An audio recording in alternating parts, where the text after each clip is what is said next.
Hello friends, എല്ലാവർക്കും team ലക്ഷ്യയുടെ YouTube ചാനലിലേക്ക് സ്വാഗതം. LDC പവർ റിവിഷനിൽ കേരള ചരിത്രവുമായി ബന്ധപ്പെട്ട പ്രീവിയസ് ക്വസ്റ്റ്യനും അനുബന്ധ വസ്തുതകളുമാണ്. 2023-24 വർഷങ്ങളിൽ നടത്തിയ ചോദ്യങ്ങൾ, അതുമായി ബന്ധപ്പെട്ട് ഇനിയും ചോദിക്കാൻ സാധ്യതയുള്ള വസ്തുതകളുമാണ് നമ്മൾ ചർച്ച ചെയ്യുന്നത്. കേരള ചരിത്രത്തിന്റെ ക്വസ്റ്റ്യൻസ് മാത്രമേ ഈ സെഷനിൽ ചർച്ച ചെയ്യുന്നുള്ളൂ. വേൾഡ് ഹിസ്റ്ററിയുടെയും ഇന്ത്യൻ ഹിസ്റ്ററിയുടെയും ഒരു റിവിഷൻ ആവശ്യമുള്ളവർ നമ്മുടെ യൂട്യൂബ് ചാനലിലൂടെ LDC ഫൈനൽ മന്ത്ര എന്ന ലൈവ് സെഷനിൽ വേൾഡ് ഹിസ്റ്ററിയുടെയും ഇന്ത്യൻ ഹിസ്റ്ററിയുടെയും ഒരു റിവിഷൻ നൽകിയിരുന്നു. അതിന്റെ ലിങ്ക് കമന്റ് ബോക്സിൽ നൽകിയിരിക്കാം. നിങ്ങൾക്ക് വേൾഡ് ഹിസ്റ്ററിയും ഇന്ത്യൻ ഹിസ്റ്ററിയും അതുവഴി റിവിഷൻ നടത്താവുന്നതാണ്. ഈ സെഷനിൽ കേരള ഹിസ്റ്ററിയുടെ മുഴുവൻ ചോദ്യങ്ങളാണ് നമ്മൾ ഡിസ്കസ് ചെയ്യുന്നത്. ഓക്കെ, നമുക്ക് ഒന്നാമത്തെ ചോദ്യത്തിലേക്ക് കടക്കാം. ബ്രിട്ടീഷുകാരുടെ നേരിട്ടുള്ള ഭരണത്തിന്റെ കീഴിലായിരുന്നു. ഓപ്ഷൻ കൊച്ചി, മലബാർ, തിരുവിതാംകൂർ. ഇതൊന്നുമല്ല. അതായത് ദേശീയ പ്രസ്ഥാനം കേരളത്തിൽ എന്ന മേഖലയിൽ നിന്നുള്ള ചോദ്യമാണിത്. അതായത് തിരുവിതാംകൂർ, കൊച്ചി, മലബാർ ഇങ്ങനെ 3 നാട്ടുരാജ്യങ്ങളായിട്ടാണ് കേരള സംസ്ഥാനം രൂപീകരിക്കുന്നതിന് മുമ്പ് ഭരണം നടന്നിരുന്നത്. അതിൽ ഈ തിരുവിതാംകൂറിലും കൊച്ചിയിലും രാജാക്കന്മാരാണ് ഭരണം നടത്തിയിരുന്നത്. അതായത് നാട്ടുരാജ്യങ്ങളായിരുന്നു. മലബാർ എന്ന് പറയുന്ന പ്രദേശം ബ്രിട്ടീഷുകാർ നേരിട്ട് ഭരണം നടത്തിയ പ്രദേശമായിരുന്നു. അപ്പൊ ഒന്നുകൂടി, ബ്രിട്ടീഷുകാരുടെ നേരിട്ടുള്ള ഭരണം ഉണ്ടായിരുന്നത് എവിടെയെന്ന് ചോദിച്ചാൽ മലബാറിലാണ്. അവരുടെ പരോക്ഷ ഭരണം ഉണ്ടായിരുന്നത്, ഇൻഡയറക്റ്റ് ആയിട്ട് അവർ ഭരിച്ച സ്ഥലം കൊച്ചിയും തിരുവിതാംകൂറുമാണ്. ഇവിടുത്തെ ചോദ്യം എന്താണ്? ബ്രിട്ടീഷുകാരുടെ നേരിട്ടുള്ള ഭരണത്തിന് കീഴിലായിരുന്നു ഡാഷ് എന്നാണ് ചോദ്യം. ഉത്തരം മലബാറാണ് നേരിട്ടുള്ള ഭരണത്തിന് കീഴിലായിരുന്നത്. എന്നാൽ കൊച്ചിയും തിരുവിതാംകൂറും ഇൻഡയറക്റ്റ് അഥവാ പരോക്ഷ ഭരണമാണ് ഉണ്ടായിരുന്നത്.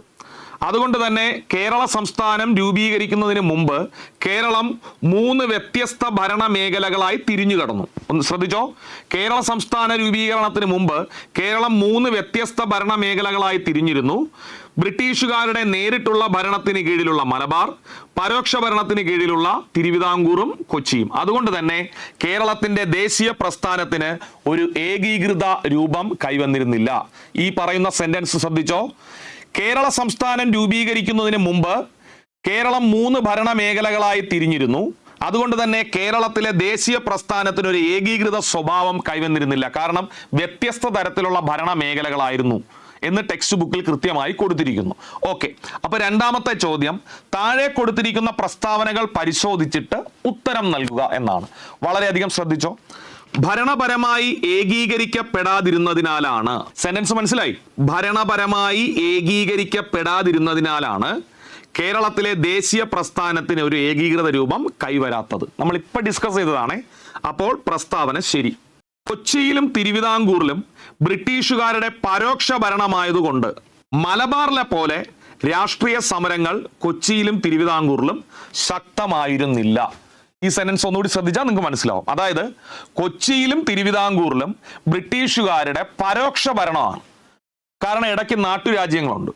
അതുകൊണ്ട് തന്നെ ദേശീയ പ്രസ്ഥാനത്തിന് തിരുവിതാംകൂറിലും കൊച്ചിയിലും മലബാറിനെ അപേക്ഷിച്ച് ശക്തി കുറവായിരുന്നു. കാരണം മലബാറിൽ ബ്രിട്ടീഷുകാരുടെ നേരിട്ടുള്ള ഭരണമാണ്. സോ ബ്രിട്ടീഷുകാർക്കെതിരെയുള്ള പ്രക്ഷോഭങ്ങൾക്ക് ശക്തി കൂടും. മലബാറിൽ ശക്തി കൂടുതലായിരുന്നു, തിരുവിതാംകൂറിലും കൊച്ചിയിലും അതിനെ അപേക്ഷിച്ച് കുറവായിരുന്നു. കാരണം തിരുവിതാംകൂറിലും കൊച്ചിയിലും എന്തായിരുന്നു? ഇൻഡയറക്റ്റ് ഭരണമായിരുന്നു.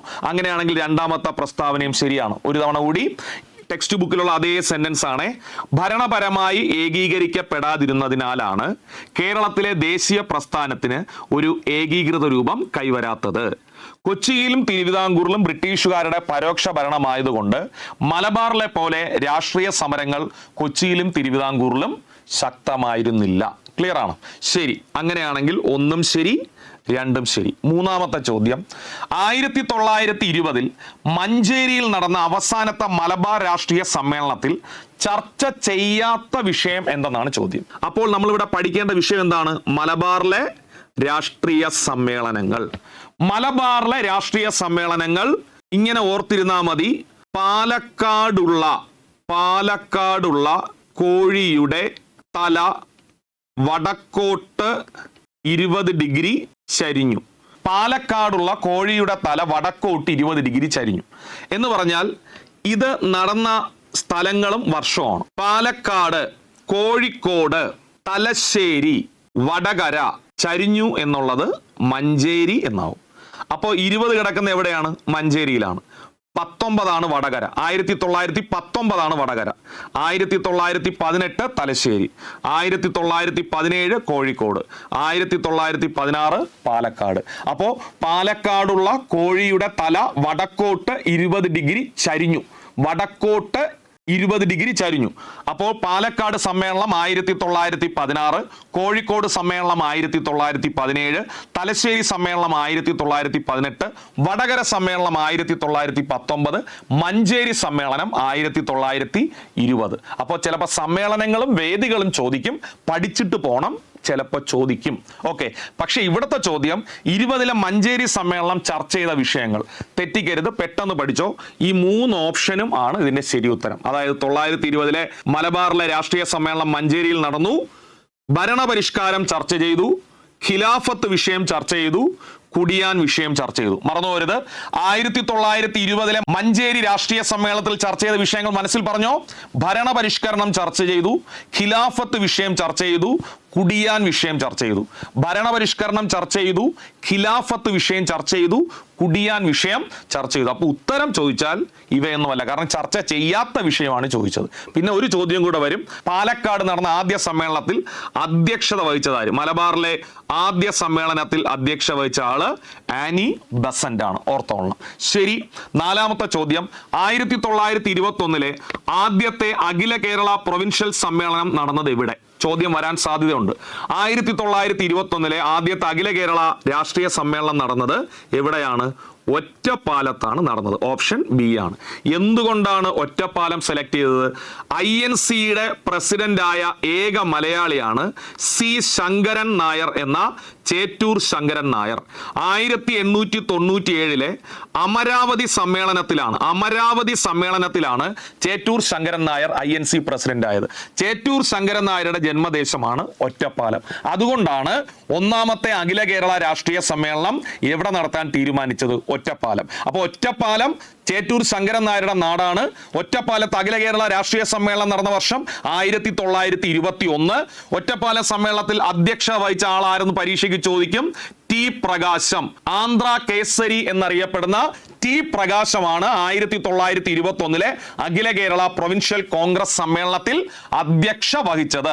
ഇനി ചേറ്റൂർ ശങ്കരൻ നായരെ കുറിച്ച് പറയുകയാണെങ്കിൽ ഗാന്ധിജിയുടെ സമര രീതികളോട് എതിർപ്പുണ്ടായിരുന്ന സി ശങ്കരൻ നായർ ഗാന്ധിജിയും അരാജകത്വവും എന്ന പുസ്തകം രചിച്ചു. മറന്നുപോരുത്, ഗാന്ധിജിയും അരാജകത്വവും എന്ന പുസ്തകം രചിച്ചത് ചേറ്റൂർ ശങ്കരൻ നായരാണ്.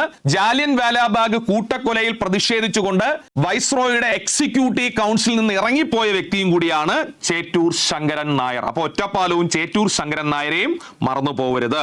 നെക്സ്റ്റ് 5ാമത്തെ ചോദ്യം. താഴെ തന്നിരിക്കുന്ന പ്രസ്താവനകൾ പരിശോധിച്ച് ഉത്തരം നൽകുക. ചോദ്യം നമ്പർ 1. 1920 ഗാന്ധിജിയും ഷൗക്കത്ത് അലിയും കോഴിക്കോടെത്തി ഖിലാഫത്ത് പ്രസ്ഥാനത്തിന് പിന്തുണ പ്രഖ്യാപിച്ചു. ശരിയാണ്. അപ്പൊ ഗാന്ധിജിയുടെ ആദ്യത്തെ കേരള സന്ദർശനം 1920 ഗാന്ധിജി എത്തിയത് കോഴിക്കോടാണ്. ഒപ്പം ഉണ്ടായിരുന്നത് ഷൗക്കത്ത് അലിയാണ്. എന്തിനു വേണ്ടി? ഗാന്ധിജിയുടെ 1ാമത്തെ കേരള സന്ദർശനം എന്തിനു വേണ്ടിയായിരുന്നു? ഖിലാഫത്ത് പ്രസ്ഥാനത്തിന്റെ പ്രചരണത്തിന് വേണ്ടിയാണ്. അതിനെ തുടർന്ന് മലബാറിൽ ഖിലാഫത്ത് കമ്മിറ്റികൾ രൂപീകരിക്കപ്പെട്ടു. 2ാമത്തെ പ്രസ്താവന നോക്കിക്കോ. കട്ടിലശ്ശേരി മുഹമ്മദ് മൗലവി സെക്രട്ടറിയായും മുഹമ്മദ് അബ്ദുറഹ്മാൻ സാഹിബ് പ്രസിഡന്റായും ഖിലാഫത്ത് കമ്മിറ്റി രൂപീകരിച്ചു. ഈ പ്രസ്താവന തെറ്റാണ്. കാരണം ഈ പദവികൾ അങ്ങോട്ടും ഇങ്ങോട്ടും മാറിപ്പോയി. നിങ്ങൾ എപ്പോഴും ഇങ്ങനെ പഠിച്ചിരിക്കുക. സാഹിബായിരുന്നു സെക്രട്ടറി. മലബാറിൽ രൂപം കൊണ്ട ആദ്യത്തെ ഖിലാഫത്ത് കമ്മിറ്റിയുടെ സെക്രട്ടറി സാഹിബായിരുന്നു. അപ്പോ സെക്രട്ടറിയാണ് മുഹമ്മദ് അബ്ദുറഹ്മാൻ സാഹിബ് ആവേണ്ടത്. പ്രസിഡന്റ് കട്ടിലശ്ശേരി മുഹമ്മദ് മൗലവിയാണ്. അപ്പോൾ മൗലവി പ്രസിഡന്റും സാഹിബ് സെക്രട്ടറിയാണ്. പക്ഷെ ഇവിടെ തിരിച്ചാണ് തന്നിരിക്കുന്നത്. അപ്പോൾ ഈ പ്രസ്താവന തെറ്റാണ്. ഇനി ഖിലാഫത്ത് പ്രസ്ഥാനത്തിന്റെ പ്രവർത്തനങ്ങൾ മലബാർ കലാപത്തിന് കാരണമായി. പ്രസ്താവന ശരിയാണ്. അപ്പോൾ 1ഉം 3ഉം ശരിയാണ്. തെറ്റായിട്ടുള്ള 2ആണ്. അപ്പോൾ ഇവിടെ ശരിയാണ് ചോദിച്ചിരിക്കുന്നത് 1ഉം 3ഉം. ശരി. 6ാമത്തെ ചോദ്യം. മലബാർ കലാപത്തെ കുറിച്ച് താഴെ തന്നിരിക്കുന്ന പ്രസ്താവനകൾ വിലയിരുത്തുക. മലബാർ കലാപത്തെ കുറിച്ച് ഇത് LP സ്കൂൾ ടീച്ചർ 2022 നടത്തിയ പരീക്ഷയുടെ ചോദ്യമാണ്. ഈ ചോദ്യം നമ്മൾ പഠിക്കുന്നതിന് മുമ്പ് മലബാർ കലാപത്തിന്റെ ഇൻട്രൊഡക്ഷൻ എന്താണ് എന്ന് നമ്മൾ മനസ്സിലാക്കാൻ ഇതിലെ 5 ഓപ്ഷൻ അങ്ങ് പഠിച്ചാൽ മതി. കാരണം എന്താണ് മലബാർ കലാപം എന്ന് ടെക്സ്റ്റ് ബുക്കിൽ കൊടുത്തിരിക്കുന്ന ഇൻട്രൊഡക്ഷൻ അവർ 5 പ്രസ്താവനയായി കൊടുത്തിട്ടുണ്ട്. ഈ പ്രസ്താവന എല്ലാം ശരിയാണ്. ആദ്യമേ പറയാം, ഈ പ്രസ്താവന എല്ലാം ശരിയാണ്. അപ്പൊ നമ്മൾ ഇനി ആ പ്രസ്താവനകളാണ് പഠിക്കുന്നത്. പ്രസ്താവന 1 ശരി. ഇന്ത്യൻ സ്വാതന്ത്ര്യ സമര ചരിത്രത്തിൽ കാർഷിക കലാപമായും വർഗീയ കലാപമായും മാറി മാറി വ്യാഖ്യാനിക്കപ്പെട്ടതാണ് മലബാർ കലാപം. ഇന്ത്യൻ സ്വാതന്ത്ര്യ സമര ചരിത്രത്തിൽ കാർഷിക കലാപമായും വർഗീയ കലാപമായും മാറി മാറി വ്യാഖ്യാനിക്കപ്പെട്ടു മലബാർ കലാപം. മലപ്പുറം ജില്ലയിലെ ഏറനാട്, വള്ളുവനാട്, പൊന്നാനി, കോഴിക്കോട് താലൂക്കുകൾ കേന്ദ്രീകരിച്ച് നടന്നു. പഴയ മലപ്പുറം ജില്ലയാണ്, കോഴിക്കോട് താലൂക്കൊക്കെ മലപ്പുറത്തിന്റെ ഭാഗമാണ്. അപ്പം മലപ്പുറം ജില്ലയിലെ ഏറനാട്, വള്ളുവനാട്, പൊന്നാനി, കോഴിക്കോട് താലൂക്കുകൾ കേന്ദ്രീകരിച്ച് നടന്നു. മൂന്നാമത്തെ പ്രസ്താവന ബ്രിട്ടീഷുകാർക്കെതിരായി മലബാർ മേഖലയിൽ ആരംഭിച്ച സായുധ കലാപമാണ് മലബാർ കലാപം. മലബാർ കലാപം ഒരു സായുധ കലാപം കൂടിയായിരുന്നു. അപ്പോൾ പ്രസ്താവന ശരിയാണ്. ഈ ലഹളയുടെ ഭാഗമായി നിരവധി ഹൈന്ദവർ നിർബന്ധിത മതപരിവർത്തനത്തിന് വിധേയമാക്കപ്പെട്ടു എന്ന് ചരിത്രത്തിൽ രേഖപ്പെടുത്തിയിരിക്കുന്നു. പ്രസ്താവന ശരിയാണ്. 1921-22 വർഷങ്ങളിലാണ് മലബാർ കലാപം നടന്നത്. മലബാർ കലാപത്തിന് കാരണമായത് 2 പ്രസ്ഥാനങ്ങളാണ്. ഒന്ന് ഖിലാഫത്ത് പ്രസ്ഥാനവും 2 നിസ്സഹരണ പ്രസ്ഥാനവും. തെറ്റിക്കരുത്, മലബാർ കലാപത്തിന് കാരണം ഖിലാഫത്ത് പ്രസ്ഥാനവും നിസ്സഹരണ പ്രസ്ഥാനവും. അപ്പൊ നമുക്ക് ഈ 6 പോയിന്റ് ഒരു തവണ പഠിച്ചാലോ. ഖിലാഫത്ത് പ്രസ്ഥാനത്തിന്റെയും നിസ്സഹരണ പ്രസ്ഥാനത്തിന്റെയും പ്രവർത്തന ഫലമായി മലബാറിൽ നടന്ന മുന്നേറ്റങ്ങളാണ് മലബാർ കലാപം എന്നറിയപ്പെടുന്നത്.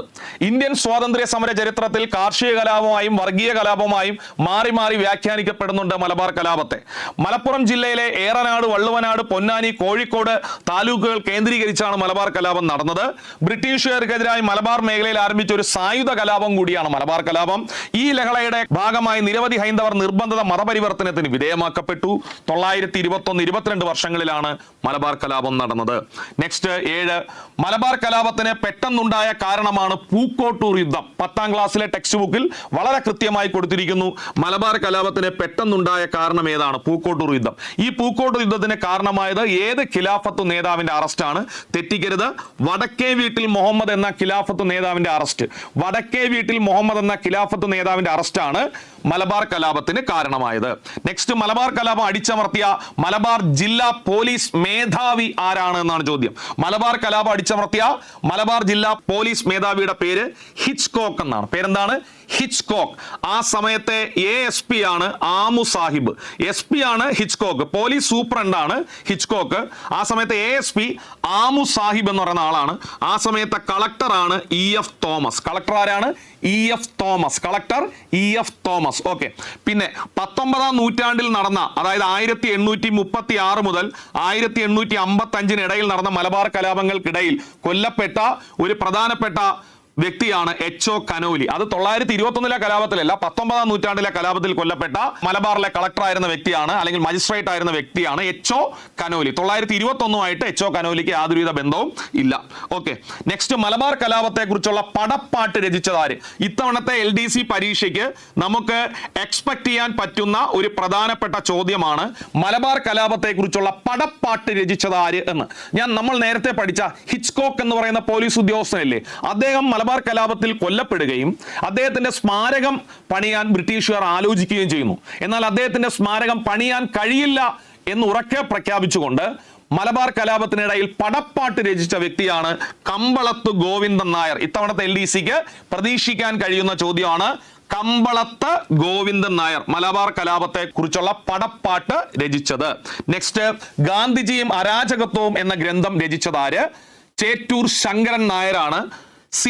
ശങ്കരൻ നായരാണ് ഗാന്ധിജിയും അരാജകത്വം എന്ന കൃതി രചിച്ചത്. 11 താഴെ തന്നിരിക്കുന്നതിൽ കേരളത്തിലെ സിവിൽ നിയമലംഘന പ്രക്ഷോഭവുമായി ബന്ധമില്ലാത്തത് എന്താണ്? അപ്പോൾ കേരളത്തിലെ സിവിൽ നിയമലംഘന പ്രസ്ഥാനം, ഗാന്ധിജി സിവിൽ നിയമലംഘന പ്രസ്ഥാനം ആരംഭിച്ച 1930 തന്നെ തുടങ്ങുന്നു. അതിന്റെ ഭാഗമായി ആദ്യം നടന്നത് ഉപ്പ് സത്യാഗ്രഹം. പയ്യന്നൂരിലാണ് ഉപ്പ് സത്യാഗ്രഹം നടന്നത്. K. കേളപ്പനാണ് ഉപ്പ് സത്യാഗ്രഹത്തിന് നേതൃത്വം കൊടുത്തത്. പ്രധാന വേദി പയ്യന്നൂരാണെങ്കിലും കോഴിക്കോട് ഉണ്ടായിരുന്നു. മുഹമ്മദ് അബ്ദുറഹ്മാൻ സാഹിബാണ് കോഴിക്കോട് ഉപ്പ് സത്യാഗ്രഹത്തിന് നേതൃത്വം കൊടുത്തത്. അത് സിവിൽ നിയമലംഘന പ്രസ്ഥാനത്തിന്റെ ഭാഗമായിട്ടായിരുന്നു. ഇതിന് പുറമെ വിദേശ വസ്തു ബഹിഷ്കരണവും മദ്യഷാപ്പ് പിക്കറ്റിങ്ങുകളും കേരളത്തിൽ ഉണ്ടായിരുന്നു. ഖാദിയുടെ പ്രചരണവും ഉണ്ടായിരുന്നു. എന്താണ് ഖാദിയുടെ പ്രചരണം? അപ്പം താഴെ തന്നിരിക്കുന്നതിൽ സിവിൽ നിയമലംഘന പ്രക്ഷോഭവുമായി ബന്ധമില്ലാത്തത് ചോദിച്ചാൽ ഇവയൊന്നുമല്ല എന്നാണ് ഉത്തരം. കാരണം ഇതിനെല്ലാത്തിനും ബന്ധമുണ്ട്. കേരളത്തിൽ ഉപ്പ് സത്യാഗ്രഹം നടന്നു, വിദേശ വസ്തു ബഹിഷ്കരണവും മദ്യഷാപ്പ് പിക്കറ്റിങ്ങുകളും നടന്നു, ഖാദിയുടെ പ്രചരണവും നടന്നു. ഓക്കെ, 1930. നെക്സ്റ്റ്, ഉപ്പ് സത്യാഗ്രഹത്തെ കുറിച്ച് താഴെ തന്നിരിക്കുന്ന പ്രസ്താവനകൾ വിലയിരുത്തുക. ഉപ്പ് സത്യാഗ്രഹത്തെ കുറിച്ച് താഴെ തന്നിരിക്കുന്ന പ്രസ്താവനകൾ വിലയിരുത്താൻ പറയുന്നു. പോയിന്റ് നമ്പർ 1, കെ കേളപ്പൻ നയിച്ചു. വളരെ ഇമ്പോർട്ടന്റ് ആണ്. അപ്പൊ കേരളത്തിൽ ഉപ്പ് സത്യാഗ്രഹത്തിന് നേതൃത്വം കൊടുത്ത വ്യക്തി കെ കേളപ്പനാണ്. കെ കേളപ്പന്റെ നേതൃത്വത്തിൽ കോഴിക്കോട് നിന്ന് കണ്ണൂരിലെ പയ്യന്നൂര് വരെ ജാഥ നയിച്ചു. കോഴിക്കോട് പയ്യന്നൂർ ജാഥ നയിച്ചത് കെ കേളപ്പനാണ്. ആ ജാഥയിൽ ആലപിച്ച ഗാനമാണ് വരിക വരിക സഹചരെ. വരിക വരിക സഹചരെ എന്ന ഗാനം രചിച്ചത് അംശി നാരായണ പിള്ളയാണ്. എന്നാൽ കോഴിക്കോട് നിന്ന് ഉപ്പ് സത്യാഗ്രഹ ജാഥയ്ക്ക് സ്വീകരണം കൊടുത്തപ്പോൾ വാഴുക വാഴുക ഭാരത സമുദായം, വീഴുക വീഴുക ബ്രിട്ടീഷ് സമുദായം എന്ന ഗാനം ഉറക്കെ ചൊല്ലിയത് പി കൃഷ്ണപിള്ളയായിരുന്നു. അത് ഉപ്പ് സത്യാഗ്രഹത്തിന്റെ സ്വീകരണ വേദിയിൽ വാഴുക വാഴുക ഭാരത സമുദായം, വീഴുക വീഴുക ബ്രിട്ടീഷ് സമുദായം എന്ന ഗാനം ഉറക്കെ ചൊല്ലിയത് പി കൃഷ്ണപിള്ളയായിരുന്നു. എന്നാൽ ഉപ്പ് സത്യാഗ്രഹത്തിലെ മാർച്ചിങ് സോങ് ആയിരുന്നത് വരിക വരിക സഹചരെ. അത് രചിച്ചത് അംശി നാരായണ പിള്ളയാണ്. 1930 ഉപ്പ് സത്യാഗ്രഹം നടന്നത്. വൈക്കം സത്യാഗ്രഹത്തിന്റെ തുടർച്ചയാണ് പയ്യന്നൂരിൽ നടന്ന ഉപ്പ് സത്യാഗ്രഹം എന്ന് പറഞ്ഞാൽ പ്രസ്താവന തെറ്റാണ്. 100ഓളം സ്വാതന്ത്ര്യ സമര സേനാനികൾ പങ്കെടുത്തു എന്ന് കൊടുത്തിരിക്കുന്നു. തെറ്റാണ്. 32 പേരാണ്. പിന്നെ കെ കേളപ്പനുമാണ് ഉപ്പ് സത്യാഗ്രഹത്തിൽ പങ്കെടുത്തത്. അപ്പോൾ ഇതിലെ 4ാമത്തെയും 5ാമത്തെയും പ്രസ്താവന തെറ്റാണ്. അങ്ങനെയാണെങ്കിൽ 1ഉം 2ഉം 3ഉം ശരിയാണ്. പയ്യന്നൂരിൽ ഉപ്പ് സത്യാഗ്രഹത്തിൽ പങ്കെടുക്കാത്ത വ്യക്തിയാർ? പയ്യന്നൂരിൽ ഉപ്പ് സത്യാഗ്രഹത്തിൽ പങ്കെടുത്ത വ്യക്തികൾ മുഹമ്മദ് അബ്ദുറഹ്മാൻ സാഹിബ്, മൊയ്യാരത്ത് ശങ്കരൻ, പി കൃഷ്ണപിള്ള. PSC ആൻസറിൽ ഇവർ 3 പേര് പങ്കെടുത്തു എന്ന് കൊടുത്തിരിക്കുന്നു. അബ്ദുറഹ്മാൻ സാഹിബ് ഉപ്പ് സത്യാഗ്രഹത്തിൽ പങ്കെടുക്കുന്നുണ്ട്, പക്ഷെ അദ്ദേഹം നേതൃത്വം വഹിച്ചത് കോഴിക്കോടാണ്, കോഴിക്കോട്. പക്ഷെ ഈ ചോദ്യത്തിൽ മുഹമ്മദ് അബ്ദുറഹ്മാൻ സാഹിബിനെയും കൂടെ ഉൾപ്പെടുത്തിയാണ് അവർ ആൻസർ പബ്ലിഷ് ചെയ്തത്. പങ്കെടുക്കാത്തത് KB മേനോനാണ്. ആരാണ്? KB മേനോൻ. KB മേനോൻ കേരളത്തിലെ വളരെ പ്രധാനപ്പെട്ട ഒരു സംഭവം Keezhariyur bomb case. Keezhariyur bomb case എന്ന് പറയുന്ന കേസ് 1942 കോഴിക്കോട് നടന്നു. ഈ ക്വിറ്റ് ഇന്ത്യ സമരവുമായി ബന്ധപ്പെട്ട് അതിലെ പ്രതിയായിരുന്നു KB മേനോൻ. അപ്പോൾ പങ്കെടുക്കാത്തത് KB മേനോൻ. 14, AK ഗോപാലന്റെ നേതൃത്വത്തിൽ പട്ടിണി ജാഥ എവിടെ നിന്ന് എങ്ങോട്ടായിരുന്നു? തെറ്റിക്കരുത്. കണ്ണൂരിൽ നിന്ന് മദ്രാസിലേക്ക് 1936 ഇതുപോലൊരു ജാഥയുണ്ട്. യാചനായാത്ര 1931 തൃശൂർ മുതൽ ചന്ദ്രഗിരി പുഴ വരെ VT ഭട്ടതിരിപ്പാടിന്റെ നേതൃത്വത്തിലാണ്. തൃശൂരിൽ മുതൽ ചന്ദ്രഗിരി പുഴ വരെ VT ഭട്ടതിരിപ്പാടിന്റെ നേതൃത്വത്തിലാണ്. പിന്നെ വൈക്കം സത്യാഗ്രഹത്തോടനുബന്ധിച്ച് സവർണ ജാഥ മന്നത്ത് പത്മനാഭൻ നയിച്ചത് വൈക്കം മുതൽ തിരുവനന്തപുരം വരെ 1924 ഓക്കെ, നെക്സ്റ്റ്, താഴെ തന്നിരിക്കുന്നവയിൽ തെറ്റായ ജോഡി ഏത്? തെറ്റായ ജോഡി എന്ന് പറഞ്ഞാൽ ചിലപ്പോൾ കേരള ചരിത്രത്തിൽ നടന്ന പ്രധാനപ്പെട്ട സംഭവങ്ങൾ ഏത് ജില്ലയിലാണെന്ന് ചോദിക്കും. അപ്പൊ നിങ്ങൾ കൃത്യമായി പഠിച്ചോളുക. മൊറാഴ സംഭവം 1940 മൊറാഴ സംഭവം. മൊറാഴ സംഭവം നടന്നത് കണ്ണൂരിലാണ്. കീഴരിയൂർ ബോംബ് കേസ് 1942 കീഴരിയൂർ കോഴിക്കോടാണ്. കീഴരിയൂർ കോഴിക്കോടാണ്. കരിവള്ളൂർ സമരം 1946 അത് കണ്ണൂർ തന്നെയാണ്. ഈ പ്രസ്താവനകളെല്ലാം ശരിയാണ്. അപ്പൊ ഉത്തരം ഇവയൊന്നുമല്ല. തെറ്റായ ഒരു ജോഡി ഇതിനകത്തില്ല. എല്ലാ ജോഡിയും കറക്റ്റ് ആണ്. മൊറാഴ എവിടെ? മൊറാഴ കണ്ണൂർ. കീഴരിയൂർ എവിടെ? കീഴരിയൂർ കോഴിക്കോട്. കരിവള്ളൂർ എവിടെ? കണ്ണൂർ. ഇനി മൊറാഴ സംഭവം 40, കീഴരിയൂർ 42, കരിവള്ളൂർ 46. 16, മൊറാഴ സംഭവം നടന്നതെന്ന്. മൊറാഴ സംഭവം ഒറ്റ വരിയിൽ പറയാം. 1940 സെപ്റ്റംബർ മാസം 15-ാം തീയതി സാമ്രാജ്യത്വ വിരുദ്ധ ദിനമായി ആചരിക്കാൻ കമ്മ്യൂണിസ്റ്റ് പ്രവർത്തകർ തീരുമാനിക്കുന്നു. പക്ഷേ ബ്രിട്ടീഷുകാർ അനുമതി നൽകുന്നില്ല. എങ്കിലും അവർ യോഗം ചേരുന്നു. ആ യോഗത്തിൽ ആക്രമണം ഉണ്ടാവുന്നു. ഒരു പോലീസുകാരൻ വധിക്കപ്പെടുന്നു. ഇതിനെ തുടർന്ന് ഈ സമരത്തിന്റെ നേതാവായിരുന്ന KPR ഗോപാലൻ എന്നയാളെ വധശിക്ഷയ്ക്ക് വിധിക്കുന്നു. പക്ഷേ ഗാന്ധിജി ഇടപെട്ടതിനെ തുടർന്ന് ഇദ്ദേഹത്തെ വധശിക്ഷയിൽ നിന്ന് ഒഴിവാക്കി കൊടുക്കുന്നു. ആരെ? KPR ഗോപാലനെ. ആരെ? KPR ഗോപാലനെ. അപ്പൊ KPR ഗോപാലൻ ബന്ധപ്പെട്ട സംഭവമാണ് മൊറാഴ സംഭവം. KPR ഗോപാലന്റെ വധശിക്ഷ ഒഴിവാക്കി കൊടുത്തത് ആരെ ഇടപെട്ടതിനെ തുടർന്ന്? ഗാന്ധിജി. മൊറാഴ സംഭവം നടന്ന വർഷം 40 സെപ്റ്റംബർ 15. മൊറാഴ ഏതു ജില്ലയിലാണ് എന്ന് ചോദിച്ചാൽ കണ്ണൂർ ജില്ലയിലാണ് മൊറാഴ സ്ഥിതി ചെയ്യുന്നത്. 17, കയ്യൂർ സമരവുമായി ബന്ധപ്പെട്ട് താഴെ നൽകിയിരിക്കുന്നവയിൽ വധശിക്ഷയിൽ നിന്ന് ഒഴിവാക്കപ്പെട്ട നേതാവാര്? അപ്പൊ അടുത്ത ടോപ്പിക് എന്താണ്? കയ്യൂർ സമരം. കയ്യൂർ സമരം നടന്നത് 1941 മാർച്ച് മാസം 28 കയ്യൂർ സമരം ആരംഭിച്ചു. കയ്യൂർ സമരം നടന്നത് ഏതു ജില്ലയിലെന്ന് ചോദിക്കും. കാസർഗോഡുള്ള ഹോസ്ദുർഗ് എന്ന താലൂക്കിലാണ് നടന്നത്. കയ്യൂർ സമരം എന്തിനൊക്കെതിരെയാണ് നടന്നതെന്ന് ചോദിച്ചാൽ ജന്മിത്വത്തിനും ബ്രിട്ടീഷ് രാജിനുമെതിരെയാണ് നടന്നത്. ജന്മിത്വത്തിനും ബ്രിട്ടീഷ് രാജിനുമെതിരെ. ഈ കലാപത്തിൽ 5 ആളുകളെ തൂക്കിക്കൊല്ലാൻ വിധിച്ചു. അപ്പു, ചിരുകണ്ഠൻ, അബൂബക്കർ, കുഞ്ഞമ്പു നായർ, C കൃഷ്ണൻ നായർ. അപ്പു, ചിരുകണ്ഠൻ, അബൂബക്കർ, കുഞ്ഞമ്പു നായർ, C കൃഷ്ണൻ നായർ. പക്ഷെ ഇതിൽ 4 പേരൊക്കെ വധശിക്ഷ ലഭിച്ചുള്ളൂ. ഒരാളെ ഒഴിവാക്കി. പ്രായപൂർത്തിയാവാത്തതിനാൽ വധശിക്ഷയിൽ നിന്ന് ഒഴിവാക്കപ്പെട്ട നേതാവാര്? പരീക്ഷയ്ക്ക് ചോദിച്ചതാണ്. ഉത്തരം ചൂരിക്കാടൻ കൃഷ്ണൻ നായർ എന്ന സി കൃഷ്ണൻ നായർ. ചൂരിക്കാടൻ കൃഷ്ണൻ നായർ എന്ന സി കൃഷ്ണൻ നായരെയാണ് കയ്യൂർ സമരത്തിൽ വധശിക്ഷയ്ക്ക് വിധിക്കപ്പെടുകയും എന്നാൽ അതിൽ നിന്ന് പിന്നെ ഒഴിവാക്കി കൊടുക്കുകയും ചെയ്ത വ്യക്തിയാണ് സി കൃഷ്ണൻ നായർ. കയ്യൂർ സമരം നടന്നത് 41 മാർച്ച് 28. ഏതു ജില്ല? കാസർഗോഡ്. ഏതു താലൂക്ക്? ഹോസ്ദുർഗ്. ജന്മിത്വത്തിനും ബ്രിട്ടീഷ് രാജിനുമെതിരെയാണ് നടന്നത്. Okay, next 18. ലെനിൻ രാജേന്ദ്രൻ സംവിധാനം ചെയ്ത മീനമാസത്തിലെ സൂര്യൻ ഏതു സംഭവവുമായി ബന്ധപ്പെട്ടിരിക്കുന്നു? കയ്യൂർ സമരവുമായി ബന്ധപ്പെട്ടിരിക്കുന്നു. അതുപോലെ തന്നെ കയ്യൂർ സമരവുമായി ബന്ധപ്പെട്ട് ഒരു പുസ്തകമുണ്ട്, കൃത്യമായി പഠിച്ചിട്ട് പോകണം. പുസ്തകത്തിന്റെ പേര് ചിരസ്മരണ എന്നാണ്. കയ്യൂർ സമരവുമായി ബന്ധപ്പെട്ടുള്ള പുസ്തകത്തിന്റെ പേര് ചിരസ്മരണ എന്നാണ്. പുസ്തകം എഴുതിയത് നിരഞ്ജന എന്ന കന്നഡ സാഹിത്യകാരനാണ്. നിരഞ്ജന. അപ്പൊ നിരഞ്ജന എഴുതിയ പുസ്തകം ചിരസ്മരണ. നെക്സ്റ്റ് 19. താഴെ തന്നിരിക്കുന്ന പ്രസ്താവനകളിൽ കീഴരിയൂർ ബോംബ് കേസുമായി ബന്ധമില്ലാത്ത പ്രസ്താവന ഏത്? Keezhariyur bomb case quit India സമരവുമായി ബന്ധപ്പെട്ടിരിക്കുന്നു. ശരിയാണ്. ഡോക്ടർ AR മേനോനാണ് നേതാവ്. തെറ്റിക്കരുത്. KB മേനോനാണ് നേതാവ്. AR മേനോൻ അല്ല. AR മേനോൻ അല്ല, KB മേനോനാണ്. കീഴരിയൂർ KB മേനോനാണ് കീഴരിയൂർ ബോംബ് കേസിന്റെ നേതാവ്. ഫറോക്ക് പാലം തകർക്കാൻ ഗൂഢാലോചന നടത്തിയതായിരുന്നു പ്രധാനപ്പെട്ട പ്രശ്നം. ശരിയാണ്. അപ്പോൾ ഇതിന് ബന്ധമില്ലാത്ത പ്രസ്താവന ചോദിച്ചാൽ B ആണ്. B ബന്ധമില്ല. പിന്നെ നടന്ന വർഷം ചോദിക്കും. 1942. ഏത് പ്രക്ഷോഭവുമായി ബന്ധപ്പെട്ട്? ക്വിറ്റ് ഇന്ത്യ സമരവുമായി ബന്ധപ്പെട്ട്. 20. പരസ്പരം ബന്ധമില്ലാത്തത് തിരിച്ചറിയുക. ചില പ്രധാനപ്പെട്ട വനിതാ നേതാക്കളെയാണ് ഞാൻ ഇവിടെ രേഖപ്പെടുത്തിയിരിക്കുന്നത്. അതിനുമുമ്പ് ആദ്യം ഈ പറയുന്ന 3 കലാപങ്ങൾ നടന്ന വർഷം 1946. ഏതൊക്കെ? കരിവള്ളൂർ സമരം, തോൽവിറക് സമരം, മേച്ചിൽ പുല്ല് സമരം. കരിവള്ളൂർ സമരത്തിന്റെ നേതാവ് K ദേവയാനി. കരിവള്ളൂർ സമരത്തിന്റെ നേതാവ് K ദേവയാനി. K ദേവയാനിയാണ് കരിവള്ളൂർ സമരത്തിന്റെ നേതാവ്. അവരുടെ പുസ്തകമാണ് ചോരയും കണ്ണീരും നനഞ്ഞ വഴികൾ. K ദേവയാനിയുടെ പുസ്തകം ചോരയും കണ്ണീരും നനഞ്ഞ വഴികൾ. കരിവള്ളൂർ സമരം നടന്നത് 46. പൂഴ്ത്തിവയ്പ്പിനും കരിഞ്ചന്തയ്ക്കുമെതിരെയാണ് കരിവള്ളൂർ സമരം നടന്നത്.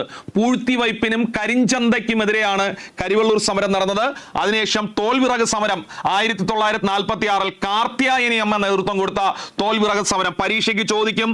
തോൽവിറക് സമരം നടന്നത് ഏതു ജില്ലയിൽ? പരീക്ഷയ്ക്ക് ചോദിക്കും. തോൽവിറക് സമരം നടന്നത് ഏതു ജില്ലയിൽ? കാസർഗോഡ് ജില്ലയിൽ. തോൽവിറക് സമരത്തിന്റെ മറ്റൊരു പേര് ചീമേനി എസ്റ്റേറ്റ് സമരം എന്നാണ്. തോൽവിറക് സമരത്തിന്റെ മറ്റൊരു പേര് ചീമേനി എസ്റ്റേറ്റ് സമരം എന്നാണ്. മേച്ചിൽ പുല്ല് സമരം നടന്നത് 1946 കണ്ണൂരിലെ കണ്ടകൈ എന്ന് പറയുന്ന ഗ്രാമത്തിലാണ്. കണ്ടകൈ. അതിന് നേതൃത്വം കൊടുത്തത് കുഞ്ഞാക്കമ്മ എന്ന വനിതാ നേതാവാണ്. കുഞ്ഞാക്കമ്മ. അപ്പൊ ദേശീയ പ്രസ്ഥാനത്തിലെ ചില പ്രധാനപ്പെട്ട വ്യക്തികളാണ് K ദേവയാനി കരിവള്ളൂർ സമരം, കാർത്യായനി അമ്മ തോൽവിറക് സമരം, കുഞ്ഞാക്കമ്മ മേച്ചിൽ പുല്ല് സമരം. ഇത് 3 നടന്നത് 46. ഇതില് തോൽവിറക് സമരം മാത്രം കാസർഗോഡാണ് നടന്നത്, ചീമേനി എസ്റ്റേറ്റിൽ. ഓക്കെ. 21. താഴെ തന്നിരിക്കുന്നതിൽ മലയാളി മെമ്മോറിയലിന്റെ പ്രധാന ലക്ഷ്യം എന്താണ്?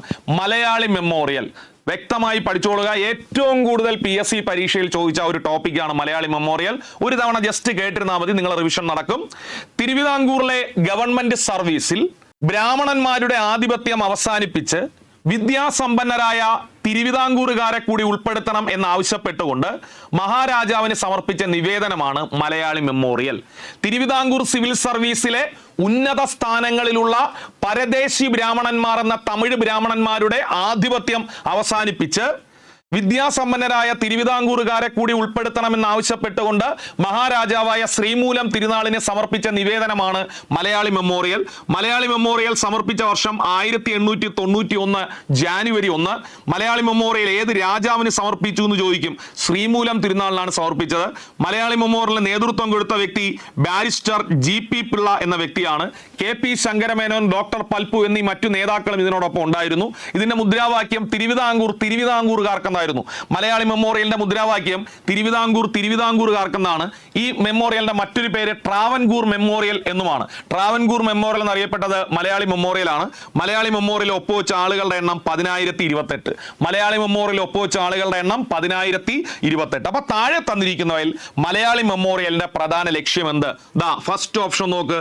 സർക്കാർ ജോലികളിൽ തിരുവിതാംകൂറുകാർക്ക് മതിയായ പ്രാതിനിധ്യം നൽകുക. ഇത് തന്നെയാണ് പ്രാഥമിക ലക്ഷ്യം. ബാക്കി 891 ജാനുവരി 1 ശ്രീമൂലം തിരുനാള്, GP പിള്ള, 10,028 പേര്.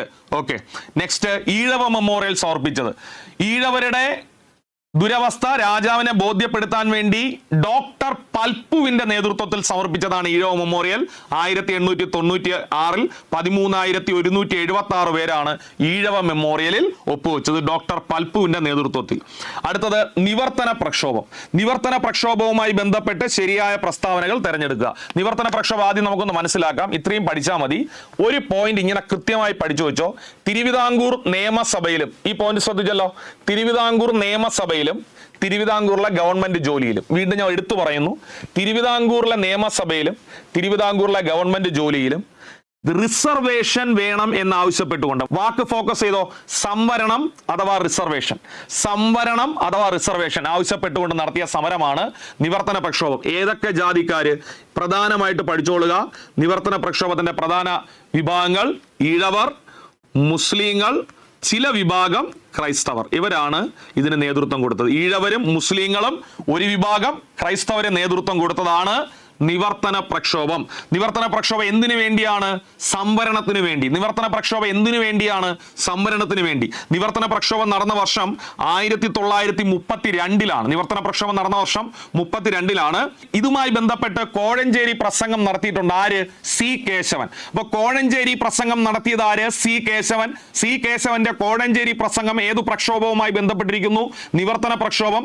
കോഴഞ്ചേരി പ്രസംഗം നടന്ന വർഷം 1935. കോഴഞ്ചേരി ഏതു ജില്ലയിലാണ്? പത്തനംതിട്ട ജില്ലയിലാണ്. ഇതെല്ലാം നിവർത്തന പ്രക്ഷോഭവുമായി ബന്ധപ്പെട്ടതാണ്. നിവർത്തനം എന്ന പേര് നിർദ്ദേശിച്ച വ്യക്തി IC ചാക്കോ. നിവർത്തനം എന്ന പേര് നിർദ്ദേശിച്ച വ്യക്തി IC ചാക്കോ. നിവർത്തന പ്രക്ഷോഭത്തിന്റെ മുഖപത്രം കേരള കേസരി. നിവർത്തന പ്രക്ഷോഭത്തിന്റെ മുഖപത്രം കേരള കേസരി. നിവർത്തന പ്രക്ഷോഭത്തിന് നേതൃത്വം കൊടുത്ത സംഘടനയുടെ പേര് സംയുക്ത രാഷ്ട്രീയ സമിതി. എന്താണ്? സംയുക്ത രാഷ്ട്രീയ സമിതി. ഏകദേശമുള്ള എല്ലാ പോയിന്റും ഞാൻ ഒരു തവണ പറഞ്ഞു, പരീക്ഷയ്ക്ക് ചോദിക്കും. അപ്പോ നിവർത്തന പ്രക്ഷോഭവുമായി ബന്ധപ്പെട്ട ശരിയായ പ്രസ്താവനകൾ. കോഴഞ്ചേരി പ്രസംഗം നിവർത്തന പ്രക്ഷോഭവുമായി ബന്ധപ്പെട്ടിരിക്കുന്നു. പ്രസ്താവന ശരി. ശ്രീമൂലം പ്രജാസഭയിലേക്ക് വോട്ടവകാശത്തിന് വേണ്ടി നടത്തിയ പ്രക്ഷോഭം ശരി തന്നെയാണ്. വോട്ടവകാശം ഇതിലൊരു വിഷയം തന്നെയാണ്. വോട്ടവകാശം ടാക്സിന്റെ അടിസ്ഥാനത്തിലാണ്, അത് പോരാ എന്നാവശ്യപ്പെട്ടുകൊണ്ട് നടത്തിയതാണ്. ശരിയാണ്. PSC രൂപീകരണത്തിന്റെ കാരണമായ പ്രക്ഷോഭം. തിരുവിതാംകൂറിൽ PSC രൂപീകരിക്കാൻ കാരണം നിവർത്തന പ്രക്ഷോഭമാണ്. സംയുക്ത രാഷ്ട്രീയ സമിതി നിവർത്തന പ്രക്ഷോഭവുമായി ബന്ധപ്പെട്ടിരിക്കുന്നു. അപ്പോൾ 1, 2, 3, 4 ശരിയാണ്. 24 താഴെ തന്നിരിക്കുന്ന നിവർത്തന പ്രക്ഷോഭവുമായി ബന്ധമില്ലാത്തത് ആര്? പഠിച്ചിട്ട് പോണേ. നിവർത്തന പ്രക്ഷോഭത്തിന്റെ നേതാക്കൾ NV Joseph, PK Kunju, C Keshavan, പിന്നെ ഒരാളും കൂടെ ഉണ്ട്, TM വർഗീസ്. ഇവരൊക്കെയാണ് പ്രധാന നേതാക്കളെ. NV Joseph, C Kesavan, TM Varghese. ഒന്ന് മനസ്സിൽ പറഞ്ഞോ. NV Joseph, PK Kunju, C Kesavan, TM Varghese. Okay. 25 Thiruvithamkoor state congress രൂപം കൊണ്ട വർഷം. പരീക്ഷയ്ക്ക് ചോദിക്കും. തിരുവിതാംകൂർ സ്റ്റേറ്റ് കോൺഗ്രസ് രൂപം കൊണ്ടത് 1938 തിരുവിതാംകൂർ സ്റ്റേറ്റ് കോൺഗ്രസിന്റെ ആദ്യ പ്രസിഡന്റ് പട്ടം താണുപിള്ള. തിരുവിതാംകൂർ സ്റ്റേറ്റ് കോൺഗ്രസിന്റെ ആദ്യ പ്രസിഡന്റ് പട്ടം താണുപിള്ള. ഓക്കെ. നെക്സ്റ്റ്, താഴെ കൊടുത്തിരിക്കുന്നവയിൽ തിരുവിതാംകൂറിൽ ഉത്തരവാദ ഭരണ പ്രക്ഷോഭവുമായി ബന്ധമില്ലാത്തത് എന്താണ്? തിരുവിതാംകൂറിൽ ഉത്തരവാദ ഭരണ പ്രക്ഷോഭം നടന്ന വർഷം 1938. തിരുവിതാംകൂറിൽ ഉത്തരവാദ ഭരണ പ്രക്ഷോഭം നടന്ന വർഷം 38. അതുമായി അനുബന്ധിച്ച് നടന്നതാണ് അക്കമ്മ ചെറിയാന്റെ രാജധാനി മാർച്ച്. ഉത്തരവാദ ഭരണ പ്രക്ഷോഭവുമായി ബന്ധപ്പെട്ട് രാജധാനി മാർച്ച് നയിച്ചത് അക്കമ്മ ചെറിയാനാണ്. ബന്ധമുണ്ട്. ഉത്തരവാദ ഭരണ പ്രക്ഷോഭവുമായി ബന്ധപ്പെട്ട് 38 വട്ടിയൂർക്കാവ് സമ്മേളനം നടന്നു. ബന്ധമുണ്ട്. ഉത്തരവാദ ഭരണ പ്രക്ഷോഭവുമായി ബന്ധപ്പെട്ട് തന്നെയാണ് നെയ്യാറ്റിങ്കര വെടിവെപ്പ് നടന്നത്. ബന്ധമുണ്ട്. അപ്പൊ ഇതെല്ലാം നടന്നത് 1938. ആദ്യം നടന്നത് നെയ്യാറ്റിങ്കര വെടിവെപ്പാണ് 1928 ഓഗസ്റ്റിൽ. പിന്നെ രാജധാനി മാർച്ച് ഒക്ടോബറിൽ. പിന്നെ വട്ടിയൂർക്കാവ് സമ്മേളനം ഡിസംബറിൽ. മാസം ഒന്നും ചോദിക്കൂല. എല്ലാം 38. എല്ലാം എന്തുമായി ബന്ധപ്പെട്ടിരിക്കുന്നു? നിവർത്തന പ്രക്ഷോഭം. നിവർത്തന പ്രക്ഷോഭത്തിന് നേതൃത്വം കൊടുത്ത സംഘടനയാണ് നമ്മൾ നേരത്തെ പഠിച്ച Thiruvithamkoor state Congress. Okay. Next 27 പൗര സ്വാതന്ത്ര്യത്തിനും ജനായത്ത ഭരണത്തിനും വേണ്ടി നടത്തിയ സമരം ഇതിൽ ഏതാണ്? പരീക്ഷയ്ക്ക് ചോദിച്ചതാണ്. പൗര സ്വാതന്ത്ര്യത്തിനും ജനായത്ത ഭരണത്തിനും നടത്തിയ സമരം പുന്നപ്രവയലാർ സമരം. പുന്നപ്രവയലാർ സമരം നടന്നത് 1946. പുന്നപ്രവയലാർ സമരം നടന്ന ജില്ല ആലപ്പുഴ. എന്തിനെതിരെയാണ് പുന്നപ്രവയലാർ സമരം നടന്നത്? തിരുവിതാംകൂറിലെ ദിവാനായിരുന്ന sir CP Ramaswamy Iyer. Sir CP Ramaswamy Iyer പ്രഖ്യാപിച്ച സ്വതന്ത്ര തിരുവിതാംകൂർ വാദത്തിനെതിരെയും, ശ്രദ്ധിച്ചോളേ, സ്വതന്ത്ര തിരുവിതാംകൂർ വാദത്തിനെതിരെയും അമേരിക്കൻ മോഡൽ ഭരണത്തിനെതിരെയും, ഈ 2 പോയിന്റ് ഫോക്കസ് ചെയ്തോ. സർ CP രാമസ്വാമി അയ്യർ പ്രഖ്യാപിച്ച സ്വതന്ത്ര തിരുവിതാംകൂർ വാദത്തിനെതിരെയും അമേരിക്കൻ മോഡൽ ഭരണത്തിനെതിരെയും 1946 ആലപ്പുഴയിൽ നടന്ന സമരമാണ് പുന്നപ്രവയലാർ സമരം. പുന്നപ്രവയലാർ സമരത്തിന്റെ മുദ്രാവാക്യം അമേരിക്കൻ മോഡൽ അറബിക്കടലിൽ എന്നാണ്. പുന്നപ്രവയലാർ സമരത്തിന്റെ മുദ്രാവാക്യം അമേരിക്കൻ മോഡൽ അറബിക്കടലിൽ എന്നാണ്. 1946 പുന്നപ്രവയലാർ സമരത്തിന്റെ പശ്ചാത്തലത്തിൽ തകഴി രചിച്ച കൃതിയാണ് തലയോട്. പുന്നപ്രവയലാർ സമരത്തിന്റെ പശ്ചാത്തലത്തിൽ തകഴി രചിച്ച കൃതിയാണ് തലയോട്. പി കേശവദേവ് രചിച്ച കൃതിയാണ് ഉലക്ക. പി കേശവദേവ് രചിച്ച കൃതിയാണ് ഉലക്ക. വയലാർ ഗർജിക്കുന്നു എന്ന കൃതി രചിച്ചത് പി ഭാസ്കരൻ. വയലാർ ഗർജിക്കുന്നു എന്ന കൃതി രചിച്ചത് പി ഭാസ്കരൻ. ഓക്കെ, നെക്സ്റ്റ്, താഴെ തന്നിരിക്കുന്ന പ്രസ്താവനകളിൽ കൊച്ചിൻ രാജ്യ പ്രജാമണ്ഡലവുമായി ബന്ധമില്ലാത്തത് ഏത്? ടെക്സ്റ്റ് ബുക്കിൽ കൊച്ചിൻ രാജ്യ പ്രജാമണ്ഡലവുമായി ബന്ധപ്പെട്ട് കൊടുത്തിരിക്കുന്ന 3 പോയിന്റ് ആണ്. ശ്രദ്ധിച്ചോ. 1941 രൂപീകരിച്ചു. ശരി. Cochin Rajya Prajamandalam 41, Thiruvithamkoor state congress 38. Cochin Rajya Prajamandalam 41, Thiruvithamkoor state congress 38. ആദ്യ president V R Krishnan Ezhuthachan എന്ന് കൊടുത്തിരിക്കുന്നു. തെറ്റാണ്. പഠിച്ചോളനെ. ആദ്യത്തെ സെക്രട്ടറിയാണ് വി ആർ കൃഷ്ണൻ എഴുത്തച്ഛൻ. ആദ്യത്തെ സെക്രട്ടറിയാണ്. കൊച്ചിൻ രാജ്യ പ്രജാമണ്ഡലത്തിന്റെ ആദ്യത്തെ സെക്രട്ടറിയാണ് V R Krishnan Ezhuthachan.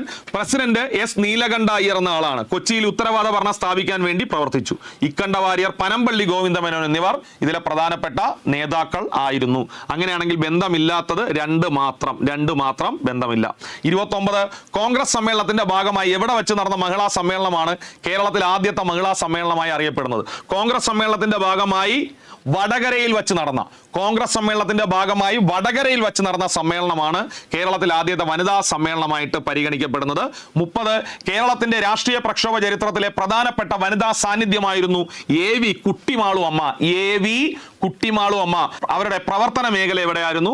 മലബാറിലായിരുന്നു AV Kuttimalu അമ്മ. തിരുവിതാംകൂറിലുണ്ടായിരുന്ന 2 പ്രധാന നേതാക്കളാണ് ആനി മസ്ക്രീനും അക്കമ്മ ചെറിയാനും. ഇവരുടെ പ്രവർത്തന മേഖല തിരുവിതാംകൂറും, AV കുട്ടിമാളു അമ്മയുടെ പ്രവർത്തന മേഖല മലബാറിലുമാണ്. അടുത്തത് 31ാമത്തെ ചോദ്യം കേരളത്തിന്റെ സംയോജനത്തെ കുറിച്ചുള്ള വസ്തുതകൾ പരിശോധിക്കാനാണ്. 1928 പഠിച്ചോളാം, ഇത് പരീക്ഷയ്ക്ക് ചോദിക്കും. ജവഹർലാൽ നെഹ്റുവിന്റെ അധ്യക്ഷതയിൽ പയ്യന്നൂരിൽ രാഷ്ട്രീയ സമ്മേളനം നടന്നു. ഏത് വർഷം? 1928. ചിലപ്പോൾ ഇതായിരിക്കും ചോദ്യം. 1928 പയ്യന്നൂരിൽ നടന്ന രാഷ്ട്രീയ സമ്മേളനത്തിൽ അധ്യക്ഷത വഹിച്ചതാര്? പരീക്ഷയ്ക്ക് ചോദിക്കേ. നെഹ്റു. 921 ഒറ്റപ്പാലത്താണെങ്കിൽ ടി പ്രകാശം. മലബാറിലെ ആദ്യത്തെ രാഷ്ട്രീയ സമ്മേളനം ഉണ്ടല്ലോ 16, അത് ആനി ബസന്റ്. അപ്പൊ ഈ സമ്മേളനങ്ങൾ മറന്നു പോരുത്. ഇനി ഈ സമ്മേളനത്തിന്റെ പ്രത്യേകത എന്താണ്? കേരള പ്രത്യേക പ്രവിശ്യ രൂപീകരിക്കാനുള്ള പ്രമേയം പാസ്സാക്കി. ആ പ്രസ്താവന ശരിയാണ്. അതായത് 1928 മെയ്യിൽ പയ്യന്നൂരിൽ നെഹ്റുവിന്റെ അധ്യക്ഷതയിൽ ചേർന്ന KPCC സമ്മേളനം കേരളം പ്രത്യേക പ്രവിശ്യ രൂപീകരിക്കാനുള്ള പ്രമേയം പാസ്സാക്കി. നെക്സ്റ്റ്, കെ കേളപ്പന്റെ അധ്യക്ഷതയിൽ പരീക്ഷയ്ക്ക് ചോദിക്കും. 47 ഏപ്രിലിൽ തൃശ്ശൂരിൽ നടന്ന ഐക്യ കേരള സമ്മേളനം. അപ്പൊ അതിൽ നിന്ന് ചോദ്യം വരും. കെ കേളപ്പന്റെ അധ്യക്ഷതയിൽ ഐക്യ കേരള സമ്മേളനം നടന്ന വർഷം 47. എവിടെ? തൃശ്ശൂര്. എവിടെ? തൃശ്ശൂര്. ഈ സമ്മേളനത്തിൽ കൊച്ചി മഹാരാജാവ് ശ്രീ കേരളവർമ്മ സന്ദർശിച്ച് ബ്രിട്ടീഷ് മലബാർ, കൊച്ചി, തിരുവിതാംകൂർ എന്നിവ ഉൾപ്പെടുന്ന ഐക്യ കേരള സംസ്ഥാനം രൂപീകരിക്കുന്നതിന് അനുകൂലമായി സംസാരിച്ചു. ശരിയാണേ. 47 തൃശ്ശൂരിൽ വെച്ച് നടന്ന ഐക്യ കേരള കൺവെൻഷനിൽ കേരളവർമ്മ വരികയും അനുകൂലമായി സംസാരിക്കുകയും ചെയ്തു. 2 പ്രസ്താവന ശരിയാണ്. 3, 49 ജൂലൈ 1 തിരുവിതാംകൂർ കൊച്ചി സംയോജനം നടന്നു. 49 ജൂലൈ 1 തിരുവിതാംകൂർ കൊച്ചി സംയോജനം നടന്നു. ശരിയാണേ. അപ്പൊ തിരുക്കൊച്ചി സംയോജനം നടന്ന വർഷം 49 ജൂലൈ മാസം 1-ാം തീയതിയാണ്.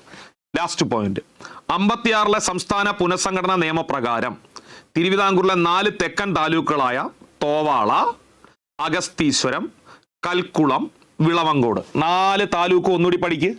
തോവാള, അഗസ്തീശ്വരം, കൽക്കുളം, വിളവൻകോട്.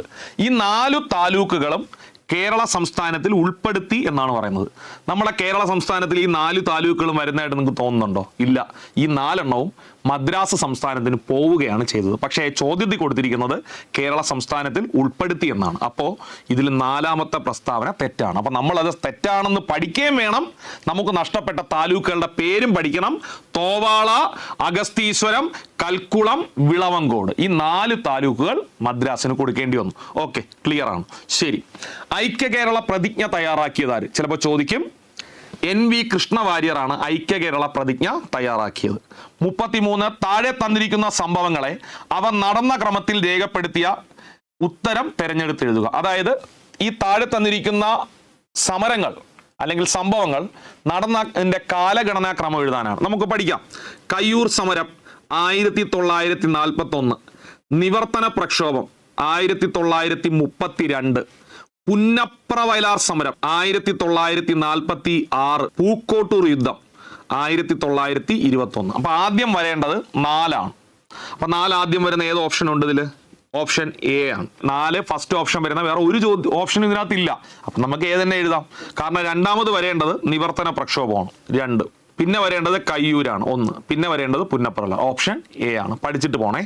34 ആറ്റിങ്ങൽ കലാപത്തിൽ വധിക്കപ്പെട്ട പ്രധാനപ്പെട്ട ഇംഗ്ലീഷ് ഉദ്യോഗസ്ഥൻ ആര്? ആറ്റിങ്ങൽ കലാപത്തിന്റെ പ്രത്യേകത കേരളത്തിൽ ബ്രിട്ടീഷുകാർക്കെതിരെ നടന്ന ആദ്യത്തെ സംഘടിത കലാപമാണ് ആറ്റിങ്ങൽ കലാപം.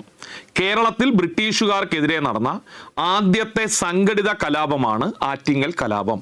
ആറ്റിങ്ങൽ കലാപം നടന്നത് 1721 ഏപ്രിൽ മാസം 15-ാം തീയതിയാണ്.